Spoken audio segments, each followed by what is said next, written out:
People around the world look to Canada as a pathway to a better life. They spend thousands of dollars to come here, often employing immigration agents to help navigate what can be a complicated process. But as the experience recently of some international students who are facing deportation shows, there are several ways the process can go wrong. With us now on how to safeguard people and the system from fraud, Kim Lee, founder and principal of Borders Immigration Consultancy.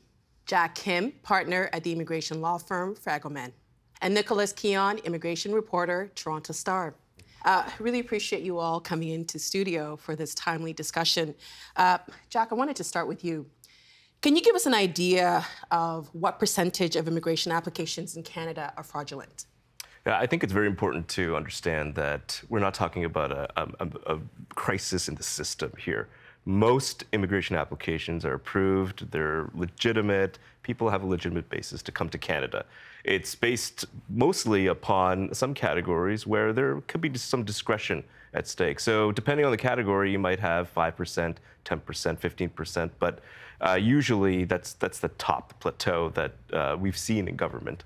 Why is it important to point out that most cases are not fraudulent? Well, immigration rests on the legitimacy and the public trust that people have on it. We can see in different countries where that has eroded in the United States, for instance, in Europe.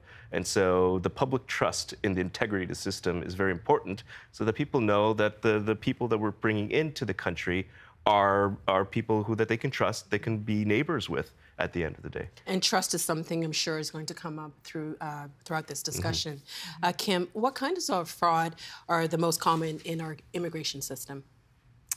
I don't think there's a common fraud. I think every program is susceptible to fraud.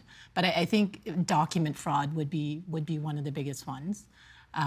Just the ability, especially now when we're in this digital era, you're able to create anything. And it's so hard to check on whether or not it is authentic and it's genuine. Can you give us an example of documentation fraud? Yeah, I mean, there's been situations where you would have as simple as a T4 document, or that's even the tax form we all get. Tax form, yeah. Or you could have experience letters where letterheads could be manipulated. I've had situations where diplomas actually look pretty real with accompanying transcripts and the seals. So it's hard. It's really hard to really pin down what is the most common. I think it all depends on what programs we're talking about, what type of candidates we're getting. It's hard. It's hard to pin down what is common. And I'm sure a lot of things can fall through the cracks. Yeah, absolutely. I mean, the moment you find out that one of your clients may have a document that may not be real, or it's an officer that tells you that, we have some questions on this document, everything falls apart at that point. And of course, when we're talking about immigration, we're talking about the numbers, we're talking about real people with families. Yeah. And Nicholas, you've reported recently on immigration fraud with regard to international students. What did your reporting uncover, and do we know how many cases we're talking about? So just to give just a little bit background, we reported on this potential scam by some international students from India.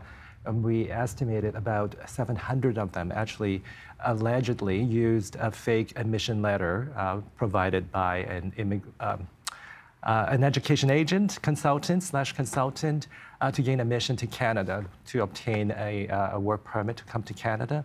And but it's just an estimate. We don't know the exact number at this point, yeah. And did you find out whether or not these students were in on the scam? It's really hard to say. It's $1 million questions. I think we should have them, the students and also the agents to ask these questions to them. But what we do know is they all shared a similar story. They've been here for a long time. Some have successfully obtained their postgraduate work permit on their way for permanent residence. And it's only when they recently actually got a call from Canada Border Services Agency to attend an interview that they claim when they claimed that they discovered for the first time that the letter they used provided by the agent actually was fraudulent. Because it's interesting, these conversations, you want to believe that people weren't in on it. There's probably situations where the truth is probably somewhere in the middle. These students that you're talking to, if they've been here for a number of years, they've established roots, they're thinking about their future, and then they find out that actually this whole thing is on very shaky ground. Yeah. What has been the reaction from some of the people that you've spoken to about thinking about the possibility that their life is hanging in the wind? They're certainly in shock, I think, initially, and then they try to look for answers. A lot of them actually have their family members actually reach out to the same agent, trying to find out, asking the agent to provide some sort of evidence or letter to clear the names, so just to prove their innocence. But as far as I know, the agent just vanished. So at the same time, they're also facing potential deportation from Canada for misrepresentation. Some of them actually going through an immigration tribunal. As some of them also go before the federal court to try to at least fight for their innocence. Yeah. I mean, that sounds terrifying. Jack, when you hear those kind of stories, it's not just the students, we're talking about the agents, but what about the colleges? Are they complicit in this? I mean, at this point in time, with this particular story, it doesn't look like it at this point, but we have issues, especially with smaller schools that people... What are those issues? Well, sometimes people even set up schools for the sole purpose of attracting international students. International student tuition is very high. It's very lucrative for these schools. There's some stories where a school of 100 international students, there were 6 Canadians that were enrolled in one particular case that we know of. And so people are using international students. There's an incentive to attract them. And so they are using these education consultants that Nick talked about and giving them commissions to kind of drive up admissions in the schools. Because one of the stories that you wrote, one of the students was like, well, why now? If I've been in the country and I've been through this process for 4 years, why didn't the college catch this sooner? Do we have an answer? Well, I don't think it's particularly the college. The college may have had no idea that this happened. I think partway through, one of the education agents said, you can't go to this school. And you're like, I wonder why. Because they're not going to enroll you because you have a fraudulent admission letter. So whose fault is it? Immigration Canada? So that's a hard question. and I think it boils down to the way that we treat immigration applications. We get millions of applications every year. The government has to process all of them. If you take a close look at every single application, they're not going to be processed in due course. People are going to complain. And so you have a fairly soft touch at the front end. And that it's the back end where you have to have these compliance inspections, and it's a coordination between the provinces when it comes to a school, the feds, et cetera, et cetera. It doesn't look like it's happening right now. Kim, I know you reacted to that. So, I mean, we talk about complicit. We'd like to believe that that the colleges are not involved in these types of fraudulent activities, and I believe that. But I think it's the way in which they hire these education agents, and in which they kind of push these education agents to market these universities and bring up the enrollments. And so there is a monetary incentive to go ahead and have these agents go do it, but at a hands-off approach where no one's really checking on regulation, no one's checking on enforcement or ensuring that they're doing the right thing and marketing it in a good way. One of the things that some of these, I always hear education agents say is, oh, well, come to Canada, oh, you can come to school here and you're going to be guaranteed a pathway for permanent residency.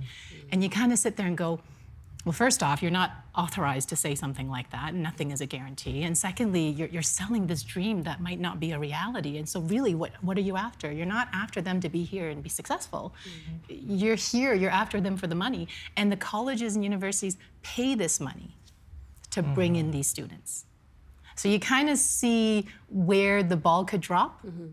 It's because of that. But then when if the students have to go back, don't the colleges lose out on that? Or is it so lucrative that someone else will replace that student? Well, the student's already here, right? So the tuition's already paid. It doesn't matter to the universities or the colleges on whether or not these graduates are going to be successful in Canada.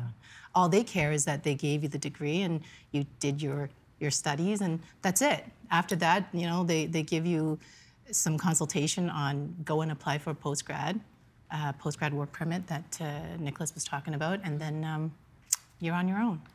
And I think the scope is actually larger than that too. I remember before the pandemic, I did a story about at a college in Ontario, a publicly funded college. They actually had 400 international students from India. I don't know whether you remember that story. Yep, I sure do. To retake a language test. And because, you know, the English levels that they, you know, of the students just did not reflect the language test scores.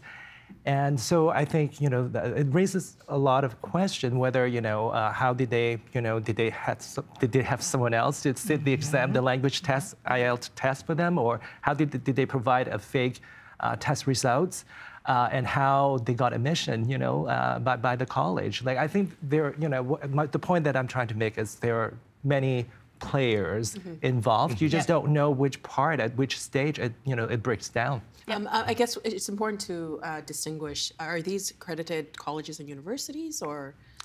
Yeah, I think whether it's a publicly funded college or private colleges, they have to register and to be accredited. But there's a distinction between, you know, the eligibility for a postgraduate work permit afterwards. You have to graduate from a public post-secondary institution in order to apply for a work permit after the graduation.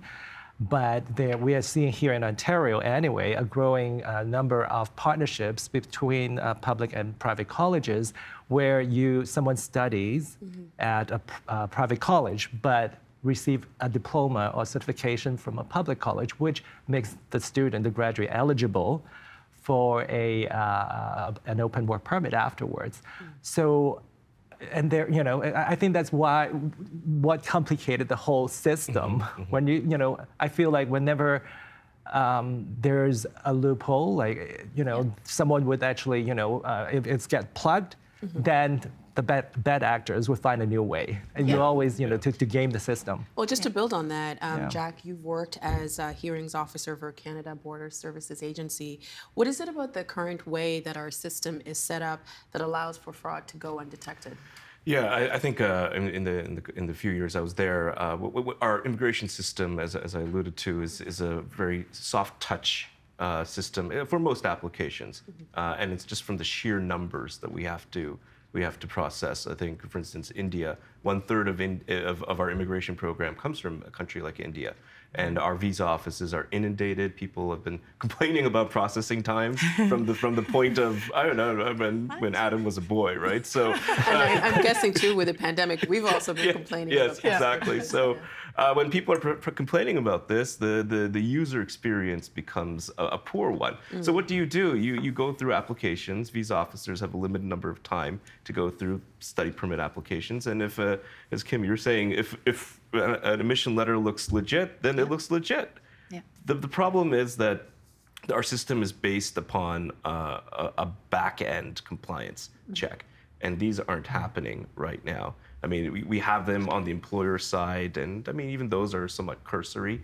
We have ideas like a trusted employer program being thought of, but if you look at other countries, the compliance regimes that these countries have are much more robust. Such as, like, give us an example of what. So, like, for instance, in-person inspections at an employer's place. Like, you're trying to figure out whether, or were you hired by your uncle, or were you actually hired by a true employer. Same thing, I think, can happen with certain schools, for instance, on the back end of things, having inspectors, for instance, go into schools, and also working with the provinces to make sure that these schools are accredited, doing what they're supposed to do, giving people a good education. It's not a classroom with 4 chairs in it. It's a true school where people are getting their money's worth because they're paying a heck of a lot of money to come here. Because I'm just trying to think. I'm going to use America as an example. Many moons ago, I applied for an O visa. It's called the extraordinary thing visa, and I remember how hard it was to get that. And I remember when I went to the border, how many papers I had to show to prove that I got this the right way. So, you know, for folks who are coming in on fraudulent papers, how are they even able to make it past immigration upon landing? Well, it's also the way our system is set up. You get an approval at the visa officer, and which again, first of all, it's a soft touch to begin with. You get here, and again, if an immigration officer at the airport is taking a look at your papers, that sometimes they just give them a free pass. There's a certain amount of deference that the people at the airport are giving to visa officers because that's the first line of defense. And they know or theoretically, they're thinking that somebody down the line is going to check if it's fraudulent or not. And so approval is set, someone gets their study permit, and that's why years down the road, in this case of the international students, someone finally did a check and was like, oh my God, these are fraudulent. And that's how these students are being caught. I think also there is an honor system. I think there's a belief of an honor system. So, you know, way back when Manpower existed, which is now Service Canada or ESDC. I think I just aged myself a little bit. So, you know, I remember there was an interview that I sat in with an employer and the Manpower officer, and we were going through the recruitment process, and they were asking, you know, did you legitimately interview all these Canadians to see if they can fill the position? And the employer says, yep, I did. And then towards the end, the employer says, how do you know that I was telling you the truth? And then the officer had said, well, how do you know I didn't plant one of my applicants in there? And so it is based on an honor system. Ever since I heard that, I was like, okay, I think that officer just gave me a tip. But I mean, it is based on that honor system, right? Like, I believe you to do what you said you're going to do, because we understand that signing on a federal document, it means something. It means something. It's serious, and there's a penalty that's associated with that. And so for that reason, there should be no reason for you to be lying to me. Well, in your view, do you think that Canada is doing enough to prevent fraud? I don't know if they're doing. I mean, they're trying to do a lot. They could do a lot more. You know, they have these monthly awareness campaigns, and there's resources on the IRCC website.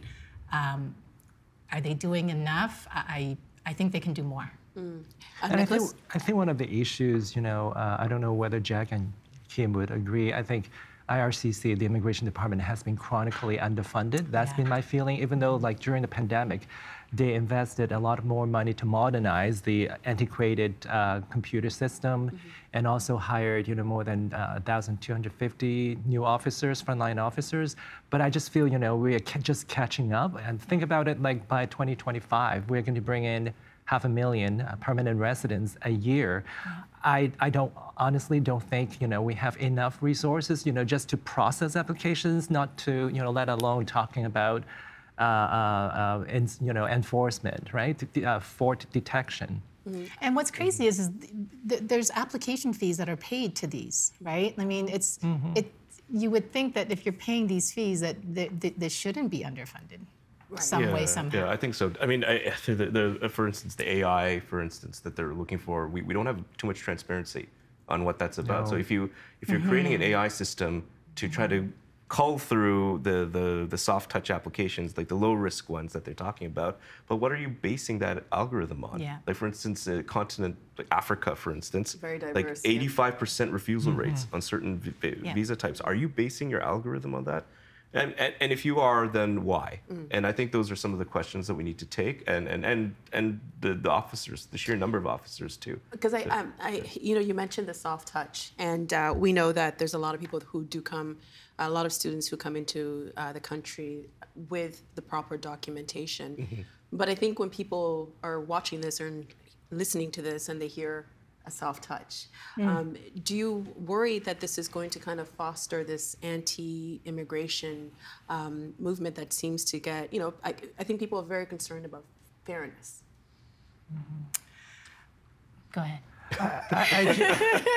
I'll let you start. That's a very good question. I just feel there's so much at stake here. Like if we don't do it right, you know, employers, you know, if you have unqualified graduates, international graduates, you know, coming for a job, you know, and you know, doesn't really have the skills that, you know, they claim they have, for example, that, you know, I think everyone would lose faith in the system. And I think at the end of the day, you know, yes, we want Canada to be known as a welcoming country, but we also don't want Canada to be known as an easy to get to country, right? Yeah, for sure, absolutely. And I think, I don't think there would be an anti-immigration sentiment to the point that, because I think Canadians realize the benefits that immigrants bring.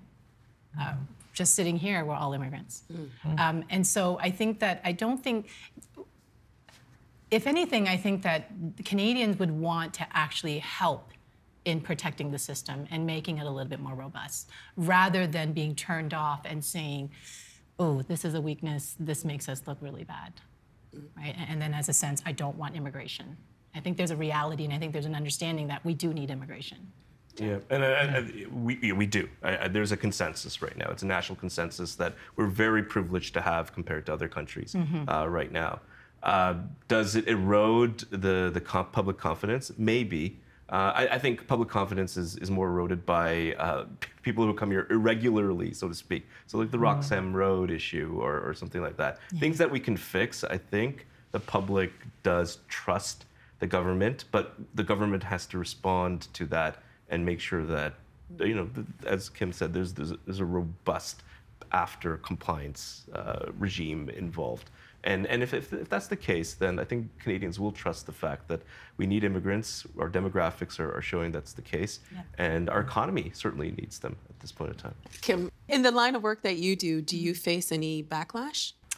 So I'm a registered immigration consultant. And oftentimes I think there is a confusion in terms of us consultants with the unscrupulous, unauthorized practitioners. And there is a bit of, sometimes there is, but I'm fortunate enough that in the clients that I get, they know who I am, they know what I do.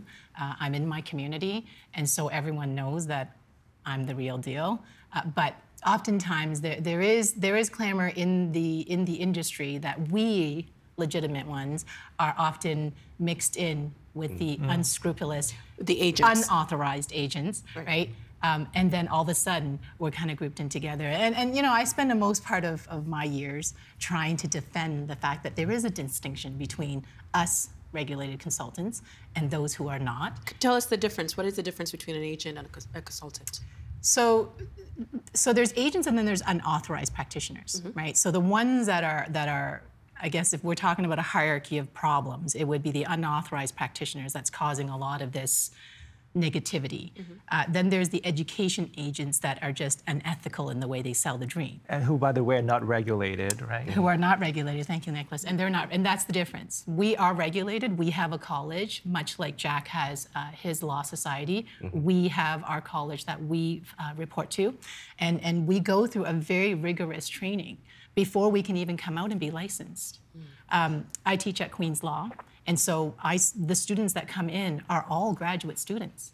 They all have undergraduates. They all come in as a graduate student, and so they go. I know what they go through. I know what their training is. After that, we also have to go through a mentorship. So we go through a 6 to 10 month internship with our college. So it's not, you know, our accreditation is likely just as strong as Jackson. Ours is specific to immigration law. I'm wondering too, how do you even begin to combat that? Because if you have these so-called agents working with people from the country that they're coming from to here, it seems to be kind of like a disconnect. It's raising awareness. It's you know, we rely on social media, we rely on reporters like Nicholas who will provide us with that distinction to say, look, here are the legitimate ones and here are the ones who are not. And there are resources out there as well. IRCC publishes, the college publishes the list of who is accredited and who isn't. Does the College of Immigration and Citizenship have a list of accredited agents that applicants can use? I'm not sure about They do. agents. They do have a directory of authorized practitioners. Yes, as practitioners, but I'm not sure about agents. That's something that I doubt it. No, I don't know. think so. I don't think because we don't have education agents. The college does not regulate college agents, and that's or university agents or education agents, and that's the problem, is that they are not regulated. They are not governed. There's no one watching what they're doing. And there's also the issue about the jurisdiction of the regulator. It only has jurisdiction over members in Canada, but not overseas agents. So that limits its authorities. That's why I think Kim mentions it relies on public education. Because I think traditionally we've had this system that's based on buyers beware kind of mentality, right? And it's interesting. I was an international student myself to the States. I was, I'm from Hong Kong, and when I applied, I did my own research, but I just find it interesting. In some regions around the world, people would have that blind faith in, if I pay thousands of dollars to this professional, you got to deliver, right? And I think there's also the mentality that the mentality that if someone tells we don't like to hear the truth if you don't qualify, and I would go to the next person who would tell me what I want to hear, right? Yeah, that is. And I think that's how people falls into that trap. Definitely, the bigger the lie, the more likely that people are going to believe it. Exactly. And because, for instance, for a lot of international students, education is not the end game. The end game is actually settling as a permanent resident and getting citizenship in Canada. And so what is the easiest way to be able to get there? The school is, for many people, just the means to an end. That's right. And if we had other pathways that were able to accept people and under, with the due diligence and the creation of such programs, then we might have a way that we're not pressuring schools and people to build schools to incentivize all this stuff as well. So I think that there's a recognition that Canada is it's a country in such a high demand. We will always have problems like this. Yeah. It's how we manage them is the most important. We've spoken a little bit about the impact on students, especially those students who came here on good faith, thinking that they had the right papers. But also there is a cost to this country. Oh. What would you say is what is immigration fraud costing Canada? Well, I'll take the high level on this, and it's the integrity. I mean, it chips away a bit by bit, and once we don't have integrity in the system, then we have situations like in the United Kingdom and in Europe and the United States where you have populist anti-immigration backlash. And I think we're still a far ways from it. All our major political parties are pro-immigration to a certain degree, and the public has confidence in that. But the more this happens, the less there's public confidence in the immigration system, then we're shooting ourselves in the foot if we're not able to continue this public trust. So I think that's the chief cost. In our final moments here, I wanted to get from all of you your views on what the government should do to mitigate fraud. Nicholas? Education, enforcement. Yeah, I think, education, I think the reason is obvious, but when it comes to enforcement, I would expect more transparency from the governments to, show those examples, of, how, what we do with those bad actors, what would be the outcomes as a deterrence of, similar, frauds down the road. I think that's really important. But sometimes, as a reporter, we've had a tough time trying to get information from the government to report on those stories. What happened, right? And when we talk about the students, when they find out that they're here with the wrong papers, does that mean that they have to leave the country right away, or do they get an opportunity to state their case? They have two options, not options, but they could go, before a tribunal and also before the federal court. But it's pretty black and white, like my understanding. I'm not a lawyer, but you can correct me, because the adjudicators would basically just look at, did you misrepresent your case when you apply for your visa? Yes, okay, you're out, right? And it's pretty straightforward. It's hard to challenge. That's what I've been told by. Well, and then there's also or did you make an honest mistake, right? There is precedence on honest mistake type of misreps. I mean, I don't. as a non-lawyer, I don't do federal court or any of these types of cases, but anecdotally, we know that there are other ways, even though, yes, they are afforded due process. So it's not like the moment you find out, they're gone. And depending on how long they've been in the system, there are other remedies as well where they can still stay here. There are agency cases that are being made on the fact that they've been here, they've been duped to come here, and now they're here, they've settled life here, and it's inhumane of us Canadians to then send them home when it was our very own system that fraudulently brought them here. Well, what do you think the government needs to do to mitigate fraud? So, I mean, I have a couple of thoughts, and I think it takes a lot of collaboration with stakeholders, with the media, with the public, with government at all three levels to do almost a keeping it real type of concept. So similar to that interview I had with the ESDC officer on how do you know we know it's legit. It's to do those surprise surveillance. You know, go undercover. Go and there was a case in India where we were trying to check to see if people were being sold the dream, and they were sending in undercover students. When we have here, send in an undercover international student to see what colleges and universities are doing. You know, it's keeping it real, and the only way to keep it real is if you don't know that there's a secret shopper in the room. Yeah. Last word to Jack. Good idea. Well, apart from the compliance, the education, other countries, immigration we think is very important in our country, but politically, with the capital that we have, even on a government basis, we don't give it the importance that it is. The immigration ministry and the ministers, I know this is all governments, view it as a stepping stone to becoming the Minister of Finance or the Minister of Foreign Affairs or something like that. So let's have a national conversation about immigration, and let's include things like fraud. Let's include things like housing affordability. Let's include things like competitiveness, compliance, and everything. And for that, this is a pipe dream, but all our immigration functions should all be under one roof, I think. We have different departments doing different things. The Canada Border Services Agency does investigations. Manpower, ESDC does labor stuff. So put it all under one roof, and let's give it the importance that it should deserve. This was such an engaging conversation. I loved every minute of it. And this is the first time for all three of you on the agenda. Well done. Yeah. You were all terrific, really. Thank you you so much for your time. We Thanks for appreciate having it. us. Yeah. The Agenda with Steve Paikin is made possible through generous philanthropic contributions from viewers like you. Thank you for supporting TVO's journalism.